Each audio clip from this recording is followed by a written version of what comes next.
옆에 분들하고 인사하십시다. 잘 오셨습니다.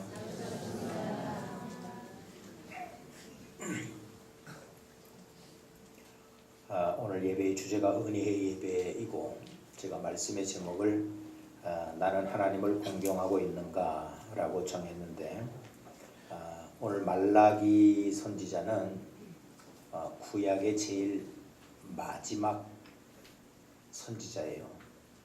그런데 이 시대 때는 이스라엘이 포로에서 돌아와 가지고 신앙생활을 하는데, 신앙생활이 이를테면 엉망진창인 거예요. 왜냐하면 포로 생활을 70년을 하고 돌아왔거든요. 그리고 70년 포로 생활을 할 때 유대에서 그래도 잘나고 똑똑하고 쓸만한 것들은 다 잡아가고요. 그렇지 않은 비리비리하고 온전치 않은 이방인들은 남겨놨어요. 그러니까 예루살렘을 차지하고 사는 사람들은 사실은 별 볼 일 없는 사람들이 주류가 되어져 버린 거거든요. 70년 세월 동안에.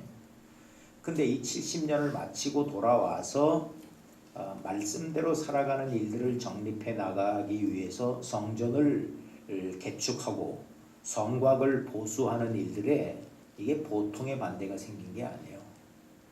그러는 중에 하나님이 보실 때는 제사가 망가져 있고 하나님 앞에 헌금을 드리는 게 이게 틀려먹은 거예요. 오늘도 뭐라고 얘기하냐면 내 이름을 멸시하는 제사장들아, 너희들이 정말 나를 하나님으로 공경하냐? 하나님으로 공경한다면 너희들이 드리는 예물을 한번 너희들 냉정하게 돌아봐라. 니들이 하나님 앞에 제물로 드리는 그 제물은 총독에게 갖다 줘도 안 받을 거다 이놈들아. 어떻게 맛있는 닭을 잡아왔습니다 하고 드리는데 폐닭을 가져와 가지고 드리냐 이놈들아. 이런 얘기랑 똑같은 거거든요. 그러니까 제사가 망가져 있어요. 그리고 말라기에서 주되게 얘기하는 게 11조 문제인데 11조 띠먹는 거예요. 저와 여러분은 하나님을 정말 제대로 공경하고 제대로 섬겨가고 그분을 기쁘시게 해가는 신앙생활을 할 수 있기를 축원합니다. 그래야 복을 받거든요. 이걸 우리가 다른 모습으로 봅시다. 오늘 예배의 주제가 은혜의 예배인데요. 성경에 보면 하나님이 은혜를 베푸시는 게 두 가지의 면이 있어요. 하나는 선택의 은혜가 있어요. 택함의 은혜. 이 세상을 싹 쓸어버리려고 하나님이 작정하시는데 홍수로 심판하려고 하십니다. 그런데 그런 와중에도 노아를 통해서 인류를 구원하려고 하는 하나님의 계획을 세우시거든요. 그런데 그때 성경이 뭐라고 얘기하냐면 노아는 여호와께 은혜를 입었더라 이렇게 기록하고 있어요. 그러니까 하나님이 노아를 선택해서 이 지상의 인류의 멸망을 보존시키세요. 이게 뭐냐? 은혜다 이렇게 얘기하고 있거든요. 신약시대는 뭐라고 얘기하냐면 에베소 교회의 바울이 우리도 이전에는 이방인들과 같이 본질상 진노의 자녀이었으나 하나님의 긍휼에 풍성하신 그 사랑으로 인하여 우리는 하나님의 택하심을 입었고, 우리가 하나님 앞에 택하심을 입어서 구원을 얻은 것은 하나님의 은혜로 구원을 얻은 것이다 이렇게 얘기하고 있거든요. 너희가 그 은혜를 인하여 믿음으로 말미암아 구원을 얻었나니 이것이 너희에게서 난 것이 아니요 하나님의 선물이라. 행위에서 난 것이 아니니 자랑할 것이 없느니라 그랬어요. 그러니까 저와 여러분에게 기본적으로 필요한 은혜가 뭐냐면 하나님의 택하심의 은혜. 이 땅에요 누가 택한 사람이고 누가 안 택한 사람이냐 이거는 우리는 몰라요. 하나님만이 아세요. 그러나 분명히 세상의 주류는 택한 사람들이 주인공 노릇을 하게 되어 있습니다. 지구가 멸망을 하는 가운데도 택한 사람들 때문에 하나님이 보류하시기도 하고요. 극심한 재난을 동원하시지만도 하나님의 택한 사람들을 붙들어 주시는 분이 우리 하나님이에요. 우리가 저 사람이 택함 받은 사람인지 아닌지는 판단할 수 없으되 분명히 택한 사람은 있어요. 이건 비밀이지만 성경을 보면 대강 택함 받은 사람하고 택하지 않은 사람하고의 프로테지를 굳이 얘기하라면 반반 정도 됩니다. 반반. 가르쳐 드릴까? 신약 시대에 보세요. 종말 상황을 얘기할 때 두 사람이 맷돌을 갈다가 한 사람은 들려 올라가고 한 사람은 그대로 있고, 둘이 잠을 자다가도 한 사람은 데려감을 당하고 한 사람은 노임을 당하고. 그게 꼭 프로테지를 얘기하는 건 아닙니다. 그러나 그럴 개연성이 있어요. 그러니까 이 지구상으로 얘기한다면 지구상의 절반은 그래도 택한 사람일 거예요. 저와 여러분은 그 택한 숫자에 들어와 있다는 데 대해서 감사하셔야 돼요. 아멘입니까? 왜냐하면 이 자리에요, 억만금을 준다라고 해도 안 올 사람들이 있어요. 그럼에도 불구하고 우리가 오늘도 이렇게 차려입고 밑줄 쳐가지고 코팅해가지고 이 자리에 와 앉아 있는 것은 하나님의 은혜를 무언가 알고 있기 때문에 온 거거든요. 아멘이에요? 또 하나의 은혜는 어떤 은혜가 있냐면, 하나님의 택하신 은혜가 한 가지라면 또 하나는 베푸시는 은혜가 있어요. 이 생활의 은혜가 있어요. 여러분, 우리 이 세상을 보세요. 우린 하나님의 택한 사람이지만도 이 세상을 살아야 되거든요. 근데 이 세상은요, 이렇게 꽃피는 봄이 오지만도 태풍이 몰아치면요, 꽃까지도, 꽃의 뿌리까지도 다 뒤집어 엎는 때가 와요. 어떤 때는. 그런데요, 이런 이 풍랑이는 세상, 요동하는 세상 가운데서도, 정말 물이 넘치는 세상 가운데도 물에 빠지지 않게 하시는 이 노아의 방주를 예비하신 은혜, 이런 은혜를 주시는 거, 이거 성도들에게는 이 은혜가 반드시 필요해요. 그리고 성도들에게는 그 은혜를 주세요. 재앙을 당하는 가운데도 하나님이 붙들어주는 사람들이 있고요, 피할 길을 열어주시는 사람이 있고요, 감당할 힘을 주시는 사람들이 있어요. 이거 누구에게 주느냐? 하나님의 백성에게 줘요. 자, 두 가지의 은혜가 필요하다고 그랬죠. 하나는 무슨 은혜요? 택하심의 은혜. 또 하나는요, 생활의 은혜. 이게 필요해요. 근데 택하심의 은혜는요, 내가 어떤 행위를 잘했느냐 못했느냐에 따라서 주시는 거 아니에요. 그건 하나님 마음이에요. 그러니까 내가 할 수 있는 건 아무것도 없어요. 그냥 하나님이 날 택해 주셨다는 데 대해서 감사할 뿐이에요. 근데 생활의 은혜는요, 이거 그냥 주시지 않아요. 출애굽기 20장 6절에 뭐라고 그랬어요? 나를 사랑하고 그 계명을 지키는 자에게는 자손 1000대까지 은혜를 베푸느니라. 그럼 그 말씀 자세히 보세요. 1000대까지 이르러 은혜를 받으려면 어떻게 해야 돼요? 하나님을 사랑하고 그 계명대로 살아야 돼요. 그러니까 이 생활의 은혜는 가만히 있어도 주는 게 아니고 하나님 말씀대로 살아야 되고, 하나님의 말씀을 의지하고 가야 되고, 하나님의 뜻을 따라갈 때 하나님이 주시는 은혜가 생활의 은혜예요.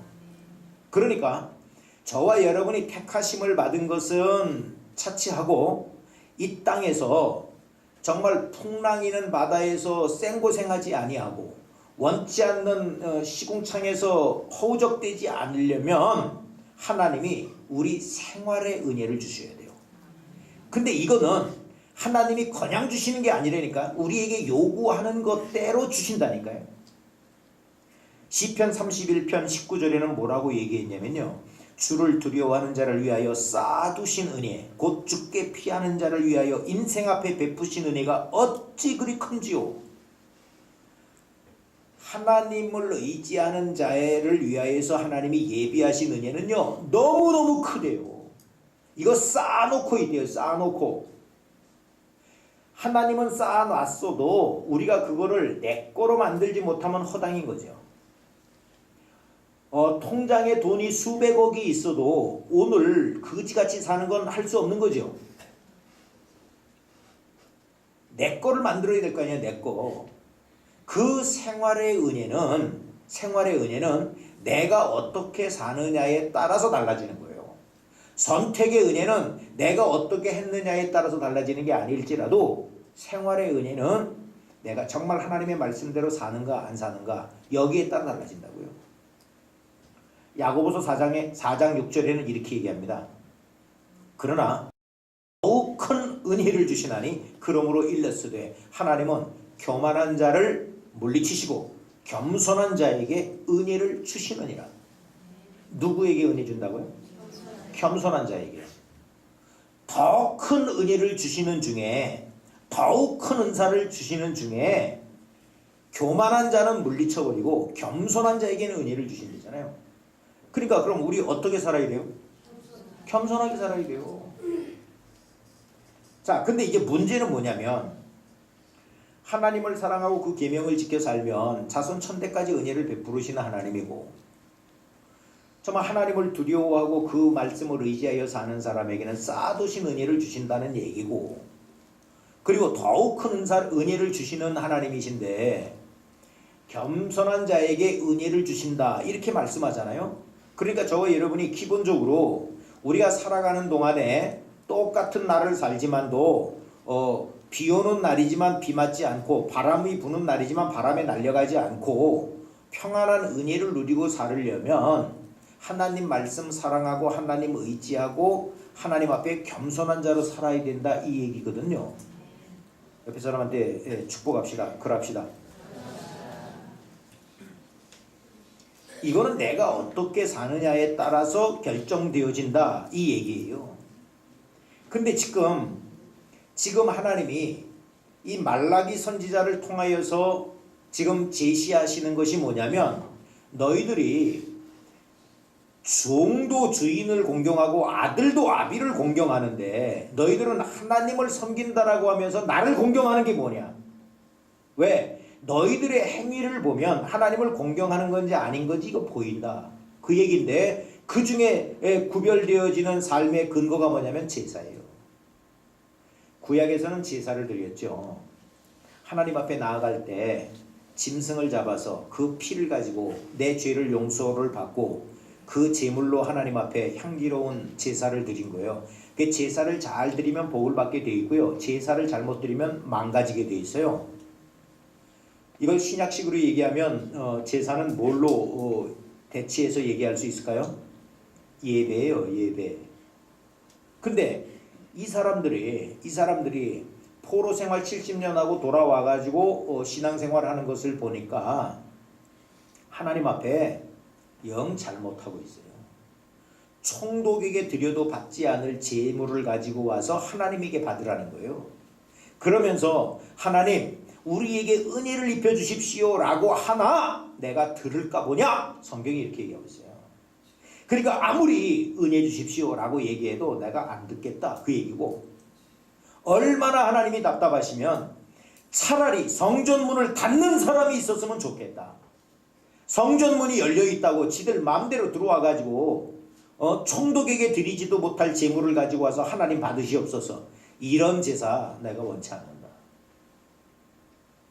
와, 이거 하나님이 열받으신 거거든요.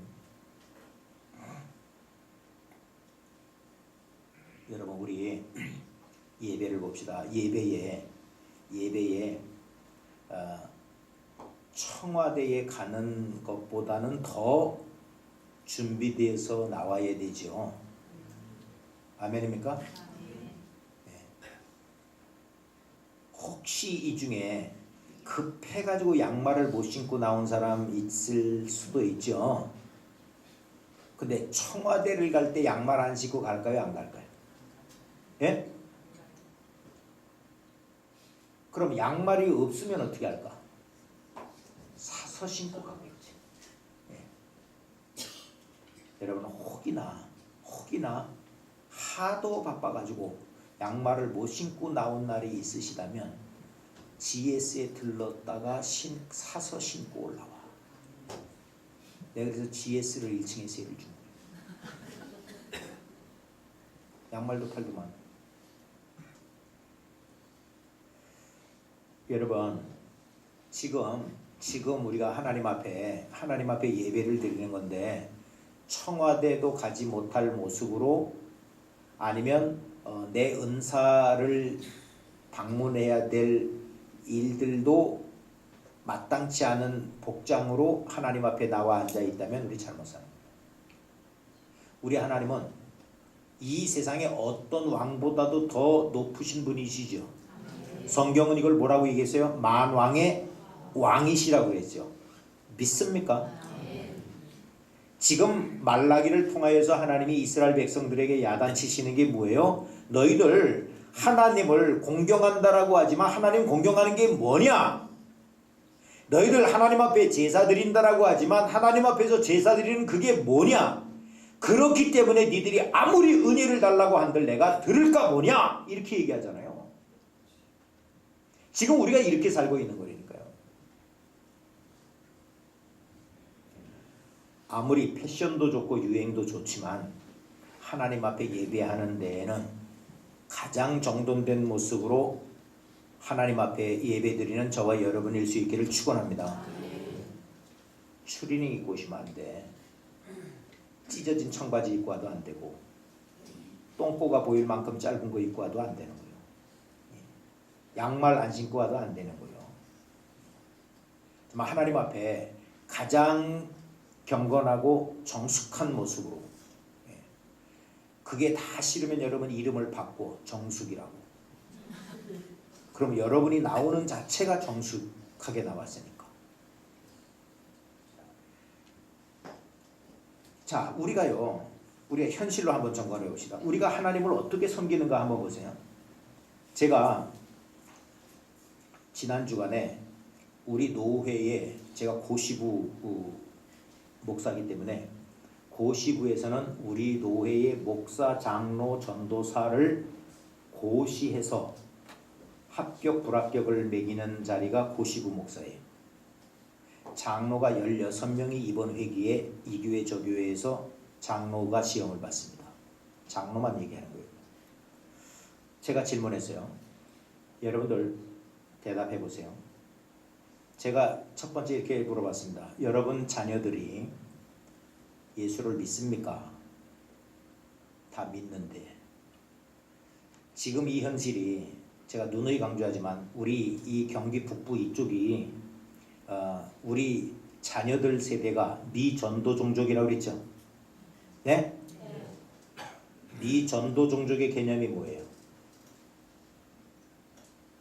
김동희 주사님, 미전도 종족이 뭐야? 인구의 30%가? 대한민국도 인구 30%가 안 믿어. 대한민국의 인구 30%가 예수 믿는 지역이 없어. 한 군데도. 한 25% 믿는 데가 제일 높아요. 저 전북 김제 쪽. 미전도 종족이라고 하는 거는 한 종족이 예수를 믿는 프로테이지가 5% 미만일 때는 선교사를 파송해야 될 종족이라고 카운트하는 게 그게 미전도 종족이요. 그러니까 우리 자녀들 세대가 지금 미전도 종족이 되어져 있다니까요. 이 경기 북부 이쪽에 우리 자녀 세대들이 예수 믿는 프로테이지가 얼마 정도 된다고요? 3% 된다니까. 3%.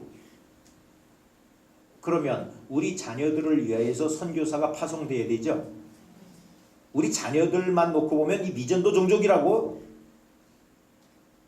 왜 이러느냐? 우리 부모 세대가 예수를 믿으면서도 자녀 세대가 예수를 안 믿는 집이 많아요. 지금 주일학교가 없는 교회가 많아요. 반 이상이 주일학교가 없어요. 지금 한국교회 현실에. 정신 바짝 차려야 돼요. 당신네들 자녀들이 예수를 믿습니까? 믿는데. 두 번째 질문. 당신네 자녀들이 누구하고 결혼을 하겠다고 데려왔는데 이렇게 저렇게 물어보니까 내 딸하고 내 아들하고 결혼해서는 안 될 사람이에요. 그래가지고 너는 그 사람하고 결혼하면 안 되겠다라고 갈라서라고 얘기했을 때 당신네 자녀들이 순종할 것으로 생각합니까? 순종 안 할 것으로 생각합니까? 그랬더니 다 순종할 것으로 생각한대. 믿는 도리로 우리 자녀들을 양육했기 때문에 우리 애들은 순종할 것으로 믿는데. 자, 여러분도 동일하게 대답해 보세요. 여러분의 자녀가 장성해서 나 이런저런 여자를 만났어요. 남자를 만났어요. 내가 교제를 해왔던 사람이에요. 이 사람하고 내가 결혼하려고 그래요. 그런데 보니까 부모의 입장에서 볼 때 얘하고 결혼하면 안 될 것 같아. 뭐 이유는 여러 가지가 있을 수 있어요. 그래서 헤어지라고 그랬어요. 그러면 여러분의 자녀가 네, 아버지 말씀에 순종하겠습니다 하고 헤어질 것 같습니까? 안 헤어지고 아버지 말씀에 거역하고 강행을 할 것 같습니까? 우리 성도들이. 황창용 집사님. 영길이하고 명길이하고 둘이 같이 데리고 왔어. 데리고 왔는데 내가 볼 때 이 여자아이가 우리 아이의 아내 자리로서는 안 될 것 같아. 신앙적인 거나 말하는 걸 이렇게 들어보니까 아닐 것 같아.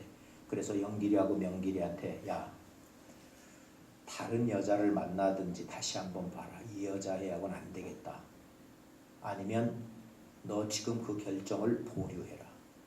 그리고 너희들이 진짜 사랑한다면 10년 후에 20년 후에라도 분명한 것을 확인하고 결혼하자. 이렇게 해서 뒤로 밀었더니 애들이 네, 그리고 알았습니다 이럴 것 같아요. 아버지 절대로 모르시는 말씀 하지 마십시오. 내가 더 잘합니다. 어떻게 앞에일 것 같아? 뒤에일 것 같아? 영길이 명길이가 뒤일 것 같아.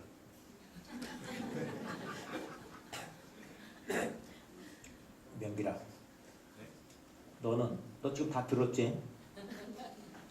네가 아버지 앞에 그래도 이 여자 저 여자 다 만나봐서도 이 여자가 제일 나은 것 같아서 아버지에게 사인을 받으려고 왔는데 할머니 모셔놓고 아버지 엄마 모셔놓고 딱 선을 보여서 아버지 엄마 할머니 내가 이런 여자를 만나서 이렇게 결혼해야 되겠는데 허락해 주십시오 라고 했더니 아버지가 이런저런 이유 때문에 안 된다 이래. 어떻게 알았습니다 그럴까요? 아니면 데리고 나가서 애 낳고 올 거예요? 앞에야 뒤에야?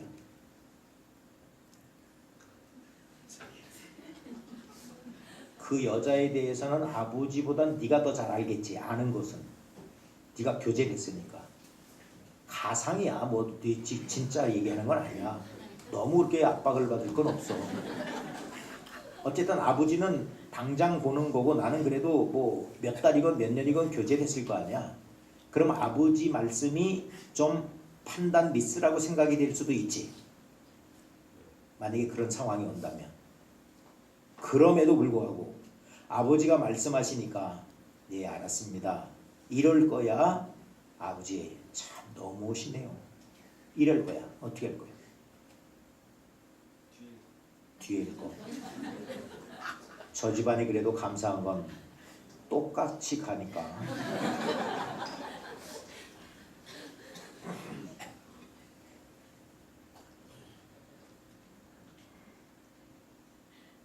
찬훈이 너하고 하자. 너 교제하는 여자 있어 없어? 있어? 네. 근데 아버지에게 데리고 와서 상황 똑같아. 시간 없어. 아버지가 야 안 돼. 너 여차 해서 안 되는 거야. 그리고 네가 정말 그런 나를 설득하려고 그러면 10년을 기다리든지 20년을 기다려. 그러면 내가 그때 오케이 할게. 이렇게 말씀하셔서 아버지가 일단 브레이크를 걸었어. 어떻게 할 거야? 애 낳아가지고 내년에 다시 올 거야? 아니면 교제를 끊을 거야?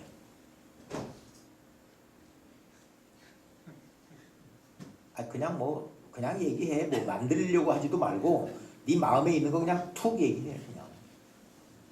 그렇다고 내가 강요하는 것도 아니야. 어때요? 마음은 아버지 말씀에 순종하고 제가 나한테 숙제를 주네요. 우군이 너는 어떻게 할 거야? 일단 알겠다 해야죠. 어? 일단은 알겠다고 해야죠. 아 일단 알겠다 그러고 나가서 애는 만들고 그러고 이제 좀 생각할 시간이 가요. 뭘 생각하는 건데? 뭔가 왜 아니라고 하셨을까? 왜 아니라고 하셨을까? 생각해보고 내가 볼 때 나는 왜 옳다고 생각했을까? 좋아. 자, 장로님들이 장로 후보생들이 다 자기 자녀들은 헤어질 것으로 아버지에게 순종할 것으로 믿는데 그래요? 그 제가 또 물어봤어요. 그럼 여러분들은 지금 장로가 되는 것을 하나님의 뜻으로 믿는 거지요? 그랬더니 다 아멘이래. 그러면 아버지가 지금 노회에서 시험을 본다는 얘기는 각 교회에서는 다 피택을 받아가지고 투표에 된 사람들이에요. 그래서 공부해가지고 노회에서 시험을 보는 거거든요. 노회에서 시험만 합격이 되면 이제 각 교회 가서 이제 장로가 되는 거예요. 안수받고.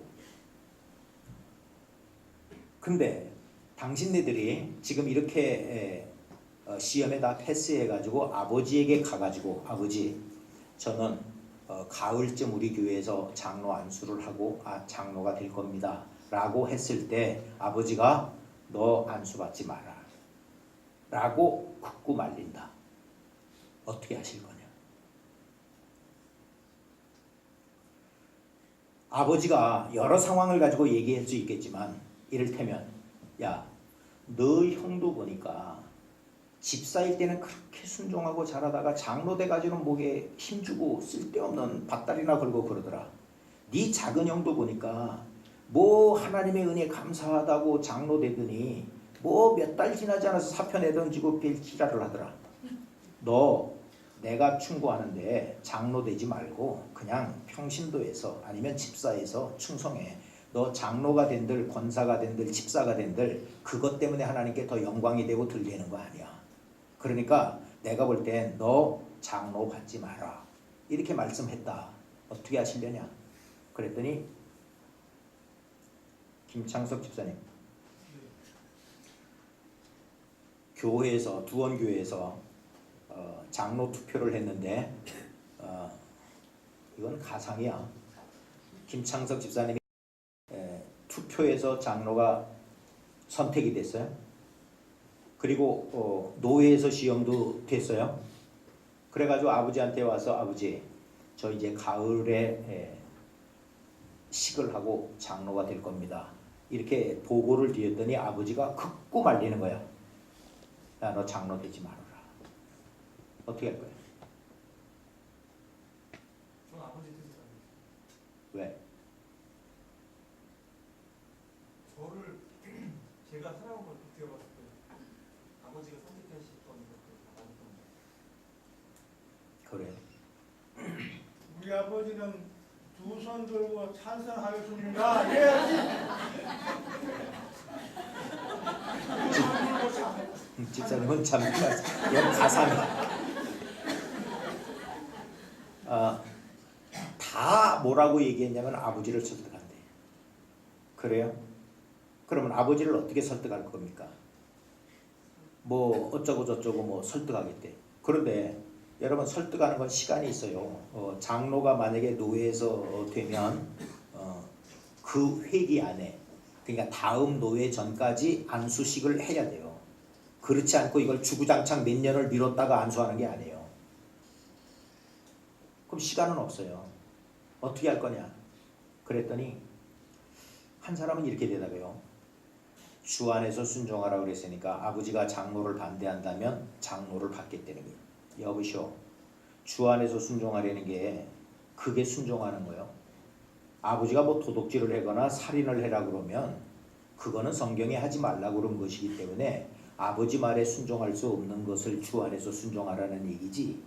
당신이 장로를 받건 안 받건 그게 받는 게 성경적이고 안 받는 건 비성경적이라고 성경에 얘기한 게 있어? 주 안에서 순종하는 걸 어디 걷다가 취직을 시켜? 내가 아주 막 야단쳐 그랬어요. 그리고 다 받겠대. 하나님의 뜻이 그건 줄로 알고.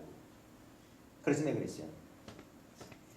당신들이 장로가 되건 집사가 되건 하나님에게는 아무런 영향력이 없다. 그러니까 장로가 됐다고 더 큰 영광 돌리는 게 아니고 집사가 됐다고 영광 못 돌리는 게 아니야.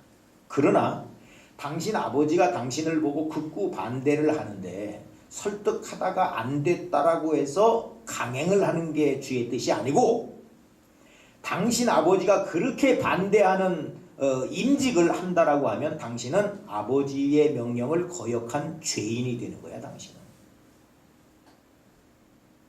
한 사람만 대답을 이렇게 했어요. 아버지가 정이 그렇게 반대하면 저는 보류하겠습니다. 그래서 내가 물어봤어요. 왜 보류하려고 그러냐. 그랬더니 아버지가 이해를 못하셨을 수도 있고 잘못된 것을 판단하셔서 나에게 그렇게 말씀하셨을 수도 있지만, 그 설득하는 것을 강행하면서 이해해달라고 할 것이 아니라 내가 아버지를 기다리겠습니다. 그리고 아버지가 정히 그것을 막으신다면 아버지는 언젠간 먼저 가시겠지요. 그 이후에 내 주권하에서 내가 결정할 수 있을 때 나는 그때 임직을 하겠습니다. 아니면 아버지가 살아계시는 동안에 입장을 바꾸면 그때 기쁨으로 임직을 하겠습니다. 이러더라고. 그래서 당신이 정답입니다. 그랬어. 여러분 어떻게 생각하세요? 어떻게 생각한다라고 했을 때 뭐라고 대답한다고 해서 정죄받는 건 아니에요. 지금 우리가 신앙생활을 어떻게 하느냐면요, 장로가 되는 건 하나님의 뜻입니다. 장로를 위하여서 내가 아버지의 명령을 거역하고라도 난 이 짓을 해야 되겠습니다. 이딴 식으로 신앙생활하는 거예요 지금. 이게 하나님 잘 섬기는 거라고요? 제가 예수님이 서기관과 바리새인들의 신앙생활을 야단친 거 직접 얘기했어요. 성경에 보면요, 고르반이라고 해서 하나님에게만 잘하면 우리 아버지에게는 뭐 대충 해도 된다, 이런 식으로 하나님을 섬기는 모습, 그게 고르반이에요. 내가 장로가 되는 건 하나님의 뜻이다라고 인정하고 아버지가 그렇게 만류하는데 그거를 아버지가 잘못 판단했다라고 하는 것 때문에 아버지의 명령을 거역한다면 그거는 부모를 공경하는 것을 거역하는 거예요. 우린 그렇게 신앙생활하면 안 되는 거예요. 오늘 2부 예배 때도 내가 이 상황을 설명했는데 우리 2부 때 여러 명에게 내가 질문했거든요. 안 받겠대요. 야, 우리 두원교회는 진짜 대단한 교회예요. 성경 말씀대로 가는 교회잖아 지금. 네? 내가 아무리 정당하게 장로의 직분을 수용하고 하나님 영광을 위해서 산다라고 하는 각오는 좋은데 아버지가 만류하면 받지 말아야지. 아버지를 불순종해 가면서 무슨 복을 받으려고 그래요? 네 부모를 공경해라. 그리하면 네가 땅에서 잘되고 장수하리라. 아멘입니까? 지금 말라기 시대에 제사장들을 야단치는 이유가 뭐예요? 제사 드리는 사람들의 재물을 책망하는 이유가 뭐예요? 너희들이 은혜를 구해도 내가 은혜 주지 않겠다는 거예요. 총독에게 드려도 받지 않을 재물을 가지고 하나님 공경한다고? 그런 제사를 드리면서도 제사 드렸다고? 안 받는다는 거예요. 지금 왜 우리 아랫대 세대가 미전도 종족이 돼 있는 거예요?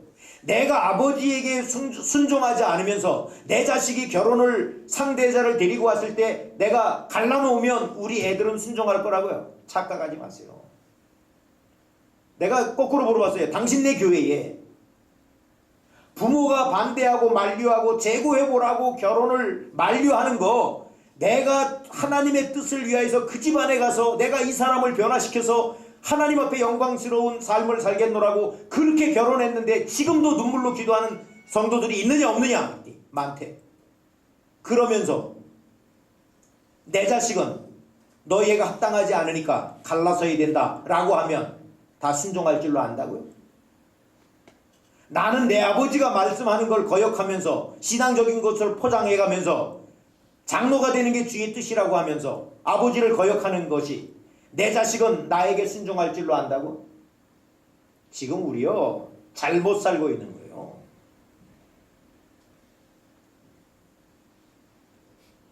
얼마나 하나님이 열받았으면 더러운 떡으로 제사했다. 악한 것으로 눈먼 거, 저는 거, 병든 거, 총독도 받지 않을 것 가지고 나에게 제사를 드리느냐. 우리 두원 성도들은 이런 성도 한 사람도 없을 수 있기를 축원합니다. 하나님이 은혜 주실 자에게 은혜를 주시는데 하나님의 말씀대로 사는 자에게 그 자손의 천대까지 복을 주신다라고 했잖아요. 예? 그냥 막 지 맘대로 살면서 지 뜻대로 가면서 은혜를 구한들 내가 은혜 줄 줄 아느냐? 차라리 성전 문을 닫는 사람이 있었으면 좋겠다. 예? 이렇게 제사를 멸시하고 하나님을 믿는다라고 하면서 하나님 멸시하고 살아가는 이러한 신앙의 행태, 이거 너희들의 모습이다. 지금 이 얘기거든요.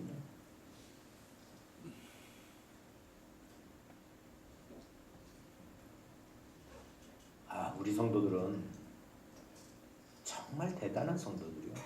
참 누가 가르쳤는지 잘 가르쳤어요. 부모 거역하는 자식들 되어지지 않기를 축원합니다. 부모가 거역하고 부모님의 판단이 조금 내 생각하고 다르다라고 해서 부모를 거역하면 내 새끼도 똑같이 거역해요. 그렇게 신앙생활을 하니까 장로 받을 때는 하나님의 은혜요 이러다가 장로 직분 가지고는 교회에서 큰 소리치고 삿대질하고, 장로 받는 사람에게 내가 나는 어떤 장로가 될 것인가 쓰라고 했어요. 세상 좋은 얘기 다 써놨어. 충성하고 헌신하고 협력자가 되어지고 더 겸손하고. 그런 장로들이 얼마 못 가가지고 사표 쓰고 지랄하고. 이게 오늘날 한국교회 현실이에요. 그러기 때문에 지금 우리 기성세대가 예수를 믿는 것보다 우리 아랫대가 예수를 믿는 게 현격하게 줄어든 거예요. 이 책임이 누구에게 있는데요? 그냥 은혜를 구하면 하나님이 다 은혜 주신다고요? 천만에요. 당신들이 장로가 돼가지고 그런 마인드로 신앙생활을 하니까 교회에서 권위에 복종하지 않는 거예요. 목사의 권위에 복종하지 않는 거예요. 부모의 권위에 순종하지 않는 거예요. 스승의 권위를 따라가지 않는 거예요. 그러니까 선생님에게 맞는 애들보다 애들에게 맞는 선생님이 더 많은 세상을 우리가 살고 있는 거예요. 부모는 부모 말씀에 순종하고 사는 게 아니라 부모는 몰라서 저런다라고 부모 외면하고 지 맘대로 일들을 저지르고 사는 자녀들이 이 세상을 판치고 있는 거예요. 우리 두원의 가정들은 이런 가정들 한 가정도 없기를 축원합니다. 아멘입니까? 하나님이 보실 때 내가 그럴듯한 신앙의 모습을 갖고 있는 것 같지만 하나님이 통탄하시는 모습으로 우리를 대하는 거 생각하셔야 돼요.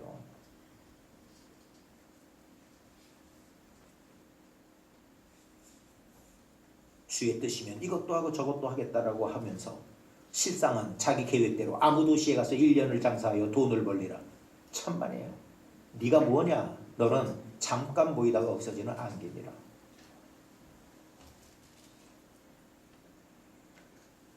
저와 여러분이 선택의 은혜를 받은 것은 하나님의 전적인 은혜이고요. 우리가 이 땅에서 자손 천대까지 복을 받아 누릴 수 있는 것은 내가 어떻게 사느냐에 따라서 결정되어지는 은혜예요. 저와 여러분 하나님 두려워하고 하나님을 최고의 자리에서 섬겨가고 그 말씀이면 자다가도 깨고 졸다가도 깨고 누웠다가도 일어나고 그 말씀에 복종하여서 하나님의 주시는 복을 받아 누리는 복된 후예들 될 수 있기를 축원합니다.